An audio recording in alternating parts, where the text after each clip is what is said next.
حضرت علی رضی اللہ عنہ نے فرمایا، عورت کا جہاد شوہر کے ساتھ اچھی زندگی بسر کرنا ہے۔ سب رشتے وقت کے ساتھ رنگ بدل لیتے ہیں، سوائے ماں کی، ویسے ہی رہتی ہے جیسے ہوتی ہے۔ ہر خوشی کے پیچھے درد، جدوجہد اور مصیبت ہوتی ہے۔ رسول اللہ صلی اللہ علیہ وسلم نے ارشاد فرمایا، جو اپنے والدین کو خوش کرتا ہے وہ اللہ کو خوش کرتا ہے، اور جو آدمی اپنے والدین کو ناراض کرتا ہے وہ اللہ کو ناراض کرتا ہے۔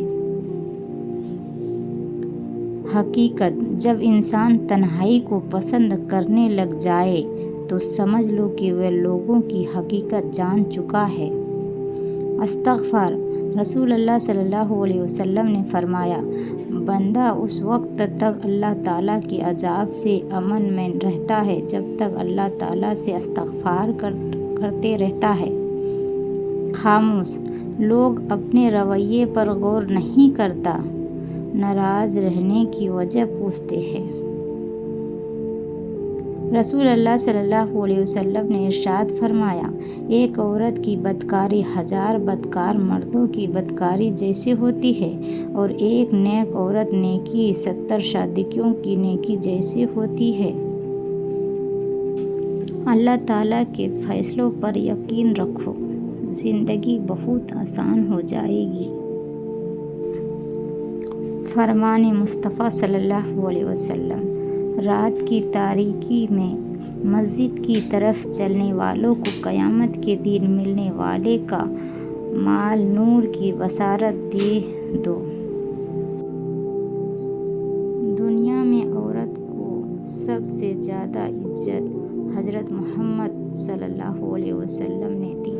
زندگی حر کسی کے دل میں اچھی یادیں چھوڑ جاؤ، کیونکہ انسان نہیں رہتا، بس یادیں رہ جاتی ہیں۔ حضرت عمر رضی اللہ عنہ: جس کی حیا کم ہو جاتی ہے اس کی پرہیزگاری کم ہو جاتی ہے۔ میری ذات بکھری تھی سوکھی پتوں کی طرح، پھر درود ملا، درود والے صلی اللہ علیہ وسلم ملے اور بات بن گئی۔ رسول اللہ صلی اللہ علیہ وسلم نے ارشاد فرمایا، جو عورت اپنے شوہر کی فرما بردار ہو، اس کے لیے پرندے ہواؤں میں، مچھلیاں دریاؤں میں، فرشتے آسمانوں میں، درندے جنگلوں میں استغفار کرتے ہیں۔ رسول اللہ صلی اللہ علیہ وسلم نے ارشاد فرمایا، جب کوئی شخص قرآن شریف پڑھتا ہے تو اللہ فرشتے اس کے دونوں آنکھوں کے درمیان یعنی پیشانی کو احترام پوشا دیتا ہے۔ الفاظ چابیوں کی مانند ہیں، ان کا صحیح استعمال کر کے لوگوں کے منہ بند یا دل کھولے جا سکتے ہیں۔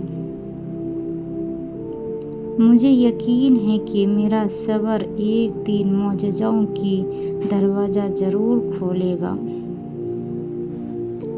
عورت کے ہاتھ میں کتاب ایک باشعور نسل کی ضمانت ہے۔ اے میرے نفس، اللہ سے ڈرو، بے شک تو نے مر جانا ہے۔